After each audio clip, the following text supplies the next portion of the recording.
Hey guys, I'm Mike Gibbs, and today I was going to talk about my old 2000 model YZ250. It ended up being a full restoration, which I did not plan on doing, but you buy old bikes, you're taking a gamble. I actually bought this out of a barn. It had been sitting 15 years. I bought it out of a barn for $750. And I don't want to drag the video out, so I kind of just shortcut to, I'll just say everything that was wrong with it. And I'll post some pictures of it and then tell you how much it cost. Alright, so the tires were bad, the tubes were bad, the wheels, front and rear, were cracked. It had broke spokes, missing spokes, the wheel bearings were bad, the front brake caliper was actually bad, the seals were bad in it and it was locked up.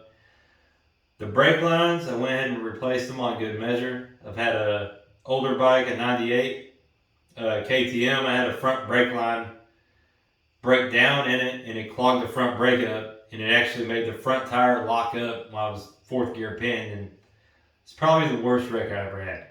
So I go ahead and replace brake lines just on good measure.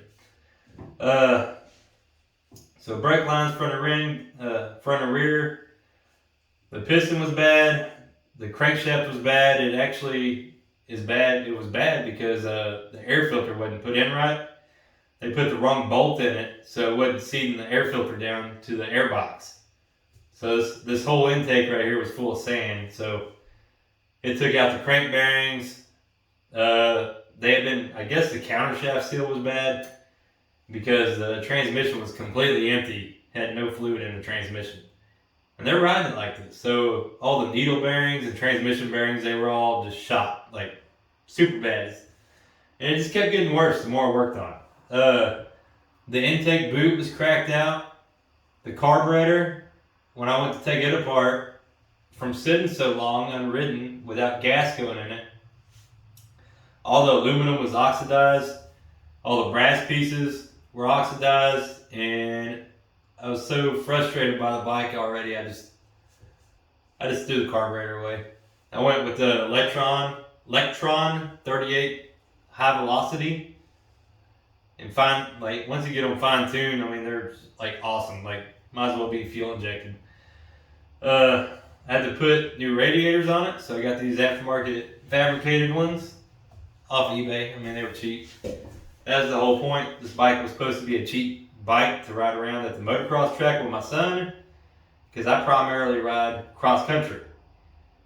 We did motocross for a little while, and my son does not like it. So now we're going to only ride cross country, woods, rocks, all the rough stuff, right?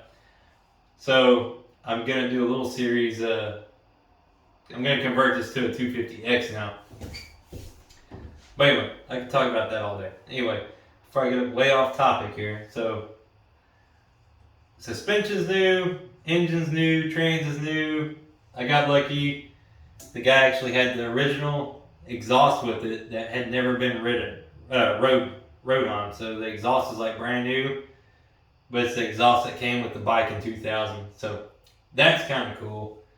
I put these EMIG, I think ODI grips on here, the clamp-on ones, because I really like the clamp-on ones, don't ever move on you. I put ASV levers on it, and every freaking bearing in this thing is brand new. Everything that it's supposed to have, it has new. I put a little skateboard wheel right here, because it worked, and it saved money. And the end of this whole thing though, trying to cut corners on cost, this thing still cost me $5,000 in parts. Just parts. Not one bit of labor. And that's, you better be able to do it all by yourself, and it's going to cost $5,000. And I bet you, if you took it to the shop, it'd probably be like $7,000 to duplicate this bike. Lesson learned there. Next time I'll probably buy a newer bike. I will say, I think the steel frame does feel better, a little bit better than aluminum, because it's not rigid. Every aluminum frame bike I ride seems to be like super harsh.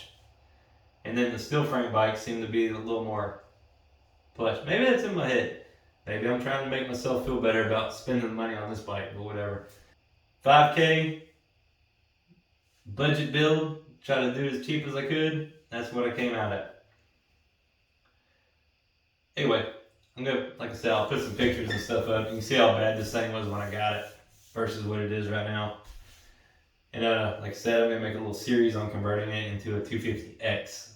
I mean, I'll probably end up doing trains and everything, so we'll see. All right.